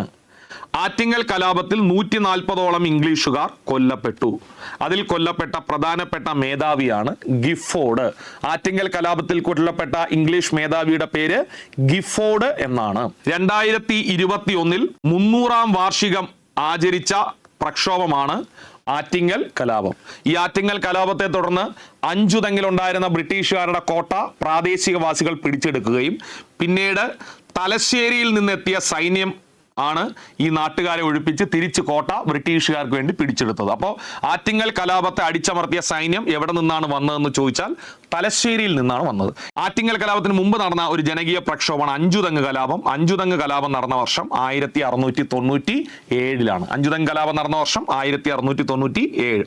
നെക്സ്റ്റ് 35 ചുവടെ നൽകിയിരിക്കുന്ന സംഭവങ്ങളെ കാലഗണനാക്രമത്തിൽ എഴുതുക. വീണ്ടും കാലഗണനാക്രമമാണ്. കുറിച്യർ കലാപം മറന്നേ പോവരുത് 1812. കുണ്ടറ വിളംബരം 1809. പണ്ടാരപ്പാട്ട വിളംബരം 1865. ശ്രീരംഗപട്ടണം ഉടമ്പടി 1792.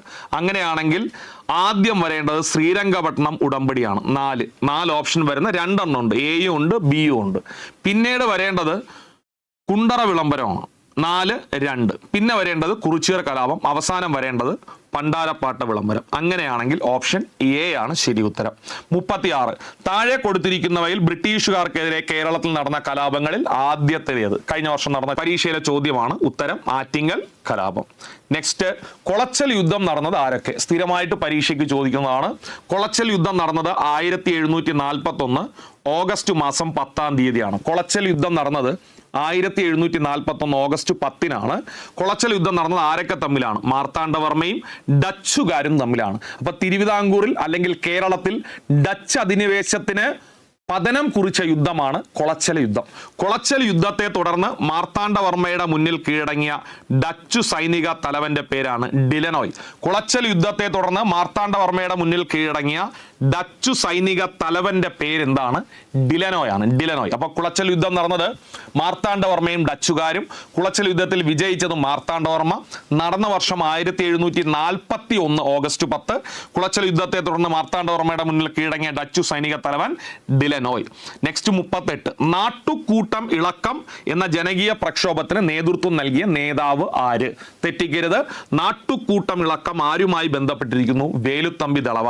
വേലുത്തമ്പി ദളവ ജയന്തൻ, ശ്രദ്ധിച്ചോ, ശങ്കരൻ നമ്പൂതിരിപ്പാട് എന്ന് പറഞ്ഞ ഒരു ഉദ്യോഗസ്ഥനെതിരെ വേലുത്തമ്പി ദളവയാവുന്നതിന് മുമ്പ് നടത്തിയ പ്രക്ഷോഭമാണ് നാട്ടുകൂട്ടം ഇളക്കം. ജയന്തൻ ശങ്കരൻ നമ്പൂതിരിക്കെതിരെ നടത്തിയൊരു വിപ്ലവമാണ് നാട്ടുകൂട്ടം ഇളക്കം. പിന്നീട് വേലുത്തമ്പി ദളവ തിരുവിതാംകൂറിലെ ദിവാനാവുന്നുണ്ട്.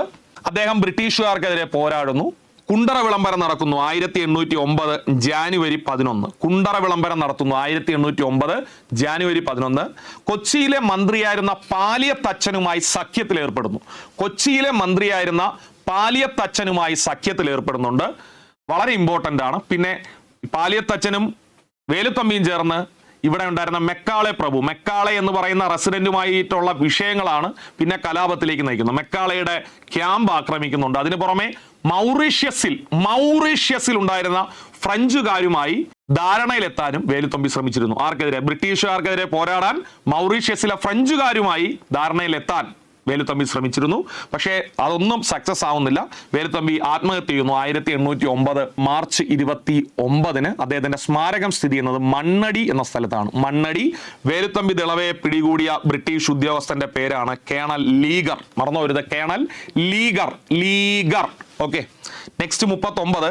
ബ്രിട്ടീഷ് രേഖകളിൽ കൊട്ടിയോട്ട് രാജ എന്ന് വിശേഷിപ്പിക്കപ്പെടുന്ന ഭരണാധികാരി ആരാണ്? പഴശ്ശിരാജ. കൊട്ടിയോട്ട് രാജ, പൈച്ചി രാജ എന്നറിയപ്പെടുന്നത് പഴശ്ശിരാജാവാണ്. പഴശ്ശിരാജാവിനെ കേരള സിംഹം എന്ന് വിശേഷിപ്പിച്ചത് സർദാർ KM പണിക്കറാണ്. പഴശ്ശിരാജാവ് ബ്രിട്ടീഷുകാർക്കെതിരെ പോരാട്ടം നടത്തുന്നുണ്ട്. ഒന്നാം പഴശ്ശി കലാപം 1793 മുതൽ 1797 വരെ. രണ്ടാം പഴശ്ശി കലാപം 1800 മുതൽ 1805 വരെ രണ്ടാമത്തെ പഴശ്ശി കലാപം നടക്കുന്നു. പഴശ്ശിരാജാവ് കൊല്ലപ്പെടുന്നു 1805 നവംബർ മാസം 30. ഓക്കെ. പഴശ്ശിരാജയെ കുറിച്ച് താഴെ കൊടുത്തിരിക്കുന്ന പ്രസ്താവനയിൽ ശരിയല്ലാത്തത് ഏത്? കോട്ടയം രാജ്യത്തിന്റെ രാജകുമാരനായിരുന്നു. വളരെ ശരി. 17-ാം നൂറ്റാണ്ടിലെ അവസാനത്തിൽ മൈസൂർ രാജ്യത്തിനും പിന്നീട് ബ്രിട്ടീഷ് ഈസ്റ്റ് ഇന്ത്യ കമ്പനിക്കുമെതിരെ ശക്തമായി പോരാട്ടം നയിച്ചു. പഴശ്ശിയുടെ കലാപം നടക്കുന്നത് 1793 ആരംഭിക്കുന്നത്. ഇത് 18-ാം നൂറ്റാണ്ടാണ്. പക്ഷെ ഇവിടെ കൊടുത്തിരിക്കുന്നത് 17-ാം നൂറ്റാണ്ടിൽ. 17-ാം നൂറ്റാണ്ടിൽ പഴശ്ശി ജനിച്ചിട്ട് പോലും ഇല്ല. അപ്പോൾ ഈ പ്രസ്താവന തെറ്റ്. വളരെ ശ്രദ്ധിച്ച് ആൻസർ ചെയ്താലേ ഈ മാർക്ക് കിട്ടുള്ളൂ. കേരള സിംഹം എന്നറിയപ്പെടുന്നു. ശരി. പഴശ്ശിരാജ ആരംഭിച്ച ഗറില്ല യുദ്ധമുറ ബ്രിട്ടീഷ് സൈന്യത്തിന് വൻ നാശനഷ്ടങ്ങൾ ഉണ്ടാക്കി. അതും ശരിയാണ്. അപ്പോൾ ബി തെറ്റാണ്. 41. ബ്രിട്ടീഷുകാർക്കെതിരെ ഒളിപ്പോര് നടത്താൻ കേരളവർമ്മ പഴശ്ശിരാജയെ സഹായിച്ചവരെ തെരഞ്ഞെടുക്കുക. ചെമ്പൻ പോക്കർ പഠിച്ചോണേ. കൈതേരി അമ്പു, എടച്ചേന കുങ്കൻ, തലയ്ക്കൽ ചന്തു, ഉണ്ണി മൂസ, പള്ളൂർ ഏമൻ നായർ ഇവരായിരുന്നു പ്രധാനപ്പെട്ട പഴശ്ശിയുടെ സഹായികൾ. ചെമ്പൻ പോക്കർ പേരൊന്ന് ശ്രദ്ധിച്ചാൽ മതി, പരീക്ഷയിൽ കിട്ടും. ചെമ്പൻ പോക്കർ, കൈതേരി അമ്പു, തലയ്ക്കൽ ചന്തു, ഉണ്ണി മൂസ, പള്ളൂർ ഏമൻ നായർ, എടച്ചേന കുങ്കൻ. പാലിയത്തച്ഛൻ ആരുമായി ബന്ധപ്പെട്ടതാണ്? വേലുത്തമ്പി ദളവയുമായി ബന്ധപ്പെട്ടതാണ്. തലയ്ക്കൽ ചന്തു സ്മാരകം സ്ഥിതി ചെയ്യുന്നത് ഇവിടെ? പനമരത്താണ് തലയ്ക്കൽ ചന്തു സ്മാരകം സ്ഥിതി ചെയ്യുന്നത്. ഇനി പഴശ്ശിരാജാവിനെ തലയ്ക്കൽ ചന്തുവിനെയൊക്കെ തളച്ച സൈനിക തലവന്റെ പേരാണ്, തെറ്റിക്കരുത്, ആർത്തർ വെല്ലസ്ലി അഥവാ വെല്ലസ്ലി പ്രഭുവാണ് പഴശ്ശിരാജാവിനെയും തലയ്ക്കൽ ചന്തുവിനെയൊക്കെ തളച്ചത്. 43. താഴെ തന്നിരിക്കുന്നതിൽ ശരിയായ ജോഡികൾ ഏത്? പഴശ്ശി ഡാം സ്ഥിതി ചെയ്യുന്നത് കണ്ണൂരാണ്. ശരിയാണ്. പഴശ്ശി മ്യൂസിയം മാനന്തവാടി എന്നാണ് കൊടുത്തിരിക്കുന്നത്. തെറ്റാണ്. പഴശ്ശി മ്യൂസിയം സ്ഥിതി ചെയ്യുന്നത് കോഴിക്കോട് എന്ന് പറയുന്ന സ്ഥലത്താണ്, അവിടെ ഈസ്റ്റ് ഹിൽ. പഴശ്ശി ഗുഹ സ്ഥിതി ചെയ്യുന്നത് മലപ്പുറത്താണ്, ഇതിൽ കിടക്കുന്നത് കാസർഗോഡ് എന്നാണ്. തെറ്റ്. പഴശ്ശി സ്മാരകം സ്ഥിതി ചെയ്യുന്നത് കോഴിക്കോടെന്നാണ് കൊടുത്തിരിക്കുന്നത്. പഴശ്ശി സ്മാരകം സ്ഥിതി ചെയ്യുന്നത് മാനന്തവാടിയിലാണ്. അപ്പോൾ പഴശ്ശി രാജാവ് മരിച്ചത് എവിടെ വെച്ചാണെന്ന് ചോദിക്കും. അത് മാവിലത്തോട് എന്ന് പറയുന്ന വയനാട്ടിലെ സ്ഥലത്ത് വെച്ചാണ് അദ്ദേഹം അന്തരിച്ചത്. അപ്പോൾ മാവിലത്തോടിൽ വെച്ച് മരിച്ചു. അദ്ദേഹത്തിന്റെ സ്മാരകം സ്ഥിതി ചെയ്യുന്നത് മാനന്തവാടിയിലാണ്. പഴശ്ശിയുടെ സ്മാരകം.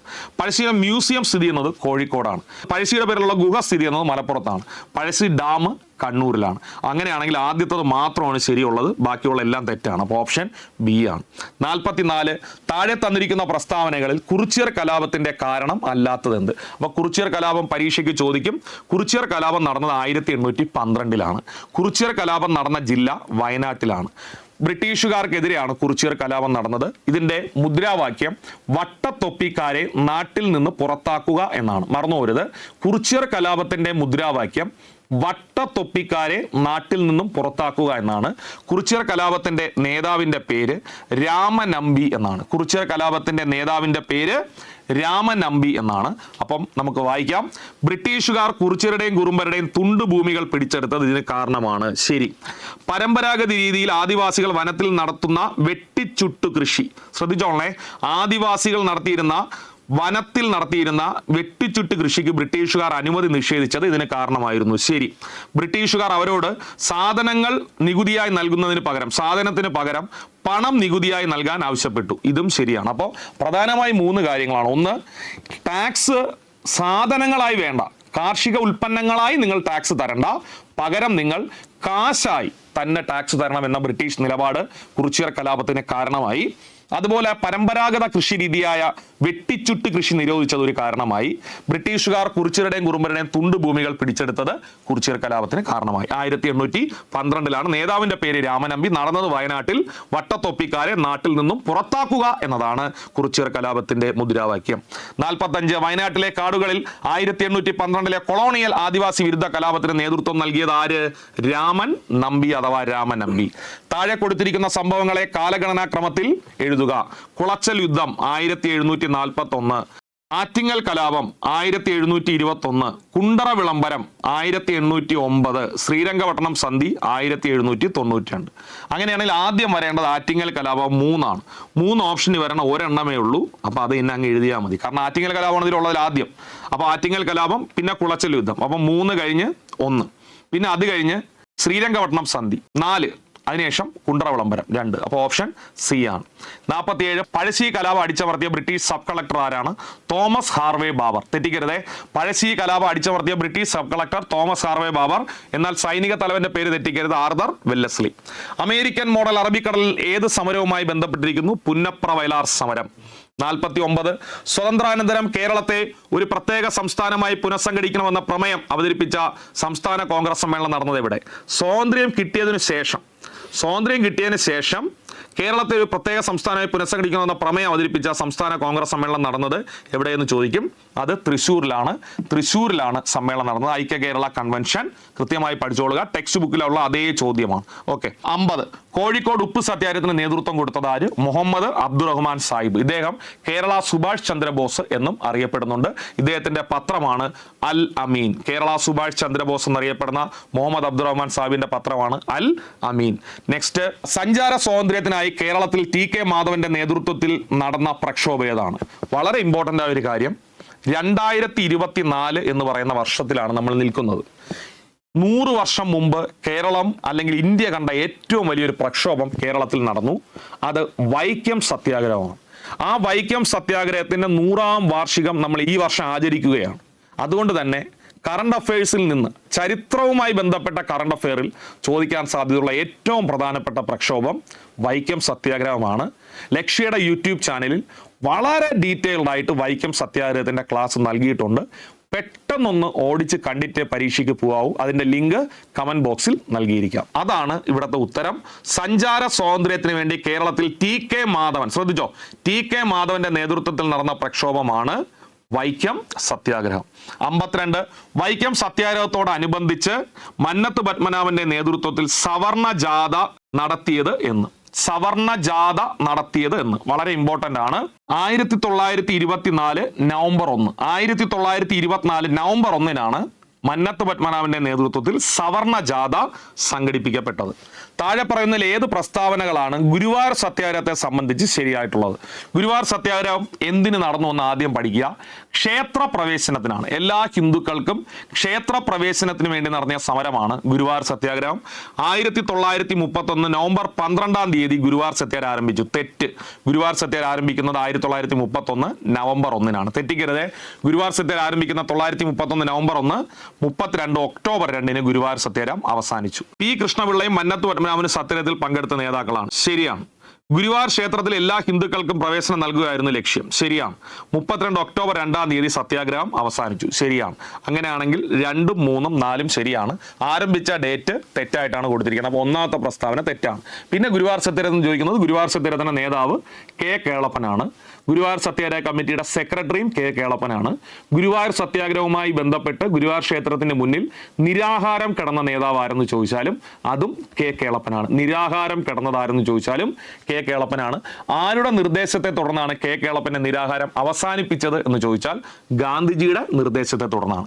പിന്നെ ഗുരുവായൂർ സത്യാഗ്രഹം ആരംഭിക്കാൻ തീരുമാനമെടുത്ത സമ്മേളനം എവിടെയാണ് നടന്നതെന്ന് ചോദിച്ചാൽ 31-ലെ വടകര സമ്മേളനത്തിലാണ്. ഗുരുവായൂർ സത്യാഗ്രഹം ആരംഭിക്കാൻ തീരുമാനമെടുത്ത സമ്മേളനം 31-ലെ വടകര സമ്മേളനം. ഗുരുവായൂർ സത്യാഗ്രഹത്തിന്റെ volunteer captain AK Gopalan.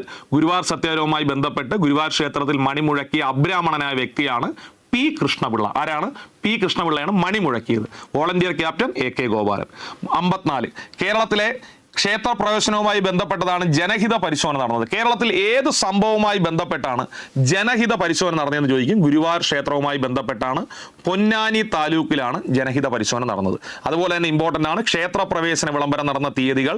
1936 November 12-നാണ് തിരുവിതാംകൂറിൽ ക്ഷേത്ര പ്രവേശന വിളംബരം നടന്നത്. തിരുവിതാംകൂറിൽ ക്ഷേത്ര പ്രവേശന വിളംബരം നടന്നു. അതുപോലെ താഴെ പറയുന്നതിൽ ആരാണ് വൈക്കം സത്യാഗ്രഹവുമായി ബന്ധപ്പെട്ട് 5 മാസം തിരുവിതാംകൂർ ജയിലിൽ കഴിയുകയും 2-ാം ലോക മഹായുദ്ധകാലത്ത് 15 മാസം സിംഗപ്പൂർ ജയിലിൽ കഴിയുകയും ചെയ്ത വ്യക്തി KP കേശവമേനോൻ. വൈക്കം സത്യാഗ്രഹവുമായി ബന്ധപ്പെട്ട് 5 മാസം തിരുവിതാംകൂർ ജയിലിലും 15 മാസം സിംഗപ്പൂർ ജയിലിലും കഴിഞ്ഞ വ്യക്തിയാണ് KP കേശവമേനോൻ. 56 C കേശവൻ പാലിയം സത്യാഗ്രഹം ഔദ്യോഗികമായി ഉദ്ഘാടനം ചെയ്തു തന്നു. പാലിയം സത്യാഗ്രഹം നടന്ന വർഷം 1947. ഏത് സ്ഥലത്താണ് നടന്നത്? ചേന്നമംഗലം എന്ന് പറയുന്ന സ്ഥലത്താണ്. കൊച്ചിയിലെ മന്ത്രിമാരായ പാലിയത്തച്ഛന്മാരുടെ കുടുംബ വീട്ടിന്റെ ഫ്രണ്ടിൽ കൂടെ താഴ്ന്ന ജാതിക്കാർക്ക് സഞ്ചാര സ്വാതന്ത്ര്യം നേടിയെടുക്കാൻ വേണ്ടി നടത്തിയ സമരമാണ് പാലിയം. പാലിയ സത്യാഗ്രഹം നടന്ന ഏത് ജില്ലയിലെന്ന് ചോദിച്ചാൽ എറണാകുളം. പാലിയ സത്യാഗ്രഹം നടന്ന വർഷം 47 ഡിസംബർ 4-നാണ് പാലിയ സത്യാഗ്രഹം ഉദ്ഘാടനം ചെയ്യുന്നത്. ആരാണ് ഉദ്ഘാടനം ചെയ്തത്? C കേശവൻ. അതായത് സ്വാതന്ത്ര്യം കിട്ടിയതിനു ശേഷം, അങ്ങനെ പഠിച്ചോളണേ, സ്വാതന്ത്ര്യം കിട്ടിയതിന് ശേഷം സഞ്ചാര സ്വാതന്ത്ര്യത്തിന് വേണ്ടി കേരളത്തിൽ നടന്ന പ്രധാനപ്പെട്ട പ്രക്ഷോഭമാണ് പാലിയം സത്യാഗ്രഹം. 1947 ഡിസംബർ 4-നാണ് പാലിയം സത്യാഗ്രഹം നടന്നത്. ഓക്കെ, ഇതുപോലെ തൃശ്ശൂര് കൂടൽമാണിക്യ ക്ഷേത്രത്തിൽ 1946 നടന്ന പ്രക്ഷോഭമാണ് കുട്ടംകുളം പ്രക്ഷോഭം. ഏതാണ്? കുട്ടംകുളം പ്രക്ഷോഭം നടന്നത് ഏത് ക്ഷേത്രത്തിൽ എന്ന് ചോദിക്കും. ഇരിങ്ങാലക്കുട കൂടൽമാണിക്യ ക്ഷേത്രത്തിൽ 1946 നടന്നതാണ് കുട്ടംകുളം പ്രക്ഷോഭം. അതും ചിലപ്പോൾ പരീക്ഷയ്ക്ക് ചോദിക്കും. 57 മാറുമറയ്ക്കൽ സമരം എന്ന പേരിൽ അറിയപ്പെട്ട ലഹള ഏതാണ്? മാറുമറയ്ക്കൽ സമരം, മേൽമുണ്ട് സമരം, ശീലവഴക്ക്, മുലമാറാപ്പ് സമരം എന്നീ പേരുകളിലെല്ലാം അറിയപ്പെട്ടത് മാറുമറയ്ക്കൽ സമരമാണ്. ചാന്നാർ ലഹള പരീക്ഷയ്ക്ക് ചോദിക്കും. ചാന്നാർ ലഹള നടന്ന വർഷം 1859-ലാണ് ചാന്നാർ ലഹള. ചാന്നാർ ലഹളയെ തുടർന്ന് തിരുവിതാംകൂർ രാജാവായിരുന്ന ഉത്രം തിരുനാൾ മാർത്താണ്ഡവർമ്മ ചാന്നാർ സ്ത്രീകൾക്ക് മാറുമറയ്ക്കാനുള്ള അവകാശം കൊടുത്തു. ചില പരീക്ഷയ്ക്ക് അങ്ങനെ ചോദിക്കും. ചാന്നാർ സ്ത്രീകൾക്ക് മാറുമറയ്ക്കാനുള്ള അവകാശം നൽകിയ തിരുവിതാംകൂർ രാജാവാര്? ഉത്രം തിരുനാൾ മാർത്താണ്ഡവർമ്മ. ചാന്നാർ സ്ത്രീകൾക്ക് മാറുമറയ്ക്കാൻ അവകാശം നൽകിയ രാജാവാര്? ഉത്രം തിരുനാൾ മാർത്താണ്ഡവർമ്മയാണ്.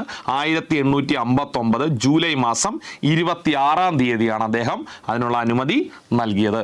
പിന്നെ മാറുമറയ്ക്കൽ സമരം അല്ലെങ്കിൽ മേൽമുണ്ട് സമരവുമായി ബന്ധപ്പെട്ട നവോത്ഥാന നായകൻ ആരെന്ന് ചോദിച്ചാൽ നമുക്ക് വൈകുണ്ഠ സ്വാമികൾ എന്ന് ആൻസർ ചെയ്യാൻ കഴിയും. വളരെ ഇമ്പോർട്ടൻ്റ് ആണ്. അടുത്തത് 58 ശരിയായ പ്രസ്താവന നമ്മൾ ഐക്യ കേരള പ്രസ്ഥാനവുമായി ബന്ധപ്പെട്ടതാണ്. ശ്രദ്ധിച്ചോ. KPCC-യുടെ നേതൃത്വത്തിൽ ആദ്യത്തെ അഖില കേരള രാഷ്ട്രീയ സമ്മേളനം 1921 ഒറ്റപ്പാലത്ത് നടന്നു. ശരിയാണ്. അപ്പൊ KPCC-യുടെ ആദ്യത്തെ അഖില കേരള സമ്മേളനം നടന്നത് ഇവിടെ ഒറ്റപ്പാലം. അതുപോലെ 28 പയ്യന്നൂരിൽ ഗാന്ധിജിയുടെ അധ്യക്ഷ. ശ്രദ്ധിച്ചോ, ഗാന്ധിജി ഇവിടെ ഒരിക്കലും അധ്യക്ഷത വഹിച്ചിട്ടില്ല. നെഹ്റുവാണ് അധ്യക്ഷത വഹിച്ചത്. കോൺഗ്രസിന്റെ സമ്മേളനം കേരള സംസ്ഥാനം രൂപീകരിക്കുന്നതിനായി പ്രമേയം പാസ്സാക്കി. എല്ലാം ശരിയാണ്, പക്ഷെ അധ്യക്ഷൻ നെഹ്റുവാണ്. അപ്പോൾ പ്രസ്താവന തെറ്റ്. 45 ഏപ്രിൽ K കേളപ്പന്റെ നേതൃത്വത്തിൽ തൃശ്ശൂരിൽ ഐക്യ കേരള സമ്മേളനം നടന്ന ഐക്യ കേരളം എന്ന പ്രമേയം പാസ്സാക്കി. അത് 45-ലല്ല, 1947-ലാണ്. ബാക്കിയൊക്കെ കറക്റ്റാണ്. അപ്പം മൂന്നാമത്തതും തെറ്റാണ്. 49 ജൂലൈ 1-ന് തിരുക്കൊച്ചി നാട്ടുരാജ്യങ്ങൾ സംയോജിപ്പിച്ചുകൊണ്ട് പുതിയ സംസ്ഥാനം രൂപീകരിച്ചു. അത് ശരിയാണ്. അപ്പൊ ഇതിനകത്ത് ശരിയായ പ്രസ്താവന 1 ശരിയാണ്, 4 ശരിയാണ്. 2-ന്റെ തെറ്റെന്താണ്? 2-ൽ അധ്യക്ഷൻ ഗാന്ധിജി അല്ല, നെഹ്റുവാണ്. 3-ന്റെ തെറ്റെന്താണ്? വർഷം 45-അല്ല, തൃശ്ശൂരിലെ K കേളപ്പന്റെ നേതൃത്വത്തിൽ ഐക്യ കേരള കൺവെൻഷൻ നടന്നത് 47-ലാണ്. 59 തിരുവിതാംകൂറിൽ 1817 പ്രൈമറി വിദ്യാഭ്യാസം സൗജന്യമാക്കിക്കൊണ്ട് വിളംബരം പുറപ്പെടുവിച്ചതാരാണ്? പ്രൈമറി വിദ്യാഭ്യാസം, തെറ്റിക്കരുത്, ഗൗരി പാർവതി ഭായിയാണ് തിരുവിതാംകൂറിൽ 1817 പ്രൈമറി വിദ്യാഭ്യാസം സൗജന്യമാക്കിക്കൊണ്ട് വിളംബരം പുറപ്പെടുവിച്ചത്. നെക്സ്റ്റ്, മാർത്താണ്ഡവർമ്മയുമായി ബന്ധപ്പെട്ട് ശരിയായ പ്രസ്താവനകൾ ഏതെല്ലാം? 1741-ലെ കുളച്ചൽ യുദ്ധത്തിൽ ഡച്ചുകാരെ പരാജയപ്പെടുത്തി. ശരിയാണ്, നമ്മൾ പഠിച്ചു. 1768-ൽ മാർത്താണ്ഡവർമ്മ അന്തരിച്ചു എന്ന് കൊടുത്തിട്ടുണ്ട്. ഒരിക്കലും ശരിയല്ല. മാർത്താണ്ഡവർമ്മ നാട് നീങ്ങിയ വർഷം 1758-ലാണ്. മാർത്താണ്ഡവർമ്മ നാട് നീങ്ങിയ വർഷം ഏത് വർഷം? 1758. ആധുനിക തിരുവിതാംകൂറിന്റെ ശില്പി എന്നറിയപ്പെടുന്നത് മാർത്താണ്ഡവർമ്മയാണ്. ആധുനിക തിരുവിതാംകൂറിന്റെ ശില്പി, ആധുനിക തിരുവിതാംകൂറിന്റെ സ്രഷ്ടാവ്, ആധുനിക തിരുവിതാംകൂറിന്റെ ഉരുക്കു മനുഷ്യൻ എന്നീ പേരുകളിലെല്ലാം അറിയപ്പെടുന്നത് മാർത്താണ്ഡവർമ്മയാണ്. അതുപോലെ വയസ്സൻ രാജ, കിഴവൻ രാജ, ധർമ്മരാജ എന്നൊക്കെ അറിയപ്പെടുന്നത് 2ാമത്തെ രാജാവായ കാർത്തിക തിരുനാളാണ്. തിരുവിതാംകൂറിന്റെ സുവർണ കാലഘട്ടം ആരുടെ കാലഘട്ടം എന്ന് ചോദിച്ചാൽ സ്വാതി തിരുനാളിന്റെ കാലഘട്ടമാണ്. തിരുവിതാംകൂറിന്റെ ശില്പി ആരെന്ന് ചോദിച്ചാൽ മാർത്താണ്ഡവർമ്മയാണ്. 1729-ൽ തൃപ്പടിദാനം നടത്തി എന്ന് പറഞ്ഞിരിക്കുന്നു. വളരെ വലിയ തെറ്റാണ്. തൃപ്പടിദാനം നടത്തിയത് 1750 ജാനുവരി 3-നാണ്. ഇമ്പോർട്ടൻ്റ് ആണ്. തൃപ്പടിദാനം നടത്തിയത് 1750 ജാനുവരി 3-നാണ് തൃപ്പടിദാനം നടത്തിയത്. അപ്പോൾ മാർത്താണ്ഡവർമ്മയുമായി ബന്ധപ്പെട്ട 2 പ്രസ്താവനകൾ തെറ്റാണ്. മാർത്താണ്ഡവർമ്മ അന്തരിച്ചത് 68-ലാണ് കൊടുത്തിരിക്കുന്നത്, 58-ലാണ്. തൃപ്പടിദാനം 729 എന്ന് കൊടുത്തിരിക്കുന്നു, 750-ൽ ആണ് തൃപ്പടിദാനം നടത്തിയത്. കുളച്ചൽ യുദ്ധം ശരിയാണ്, 1741. അങ്ങനെയാണെങ്കിൽ 1-ാമത്തെയും 3-ാമത്തെയും മാത്രമാണ് ശരിയുള്ളത്. പക്ഷേ ഇതൊരു പ്രീവിയസ് ക്വസ്റ്റ്യൻ ആയിരുന്നുകൊണ്ട് 1, 3, 4 ശരിയെന്ന് കൊടുത്തിരിക്കുന്നു. അത് നമുക്ക് തിരുത്താം.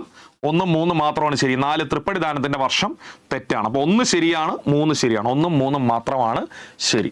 അപ്പോൾ ഇത്രയുമാണ് നമുക്ക് കേരള ചരിത്രത്തിൽ ഒന്ന് ഓടിച്ച് തീർക്കാൻ പറ്റിയ വസ്തുതകൾ. ഈ സെഷൻ നമ്മൾ പഠിപ്പിച്ച ഒറ്റ ചോദ്യവും നിങ്ങൾ തെറ്റിക്കരുത്. തെറ്റിച്ചാൽ എല്ലാവരും ശരിയാക്കുന്ന ചോദ്യങ്ങൾ തെറ്റിച്ചു എന്നാണ് അർത്ഥം. അതായത് നിങ്ങൾ റാങ്ക് ലിസ്റ്റിൽ നിന്ന് ചിലപ്പോൾ ദൗർഭാഗ്യകരമായി പുറത്താവും. അതുകൊണ്ട് ഇതിലുള്ള വസ്തുതകളെല്ലാം നല്ലതായിട്ട് മനസ്സിലാക്കിയിട്ട് പോവുക.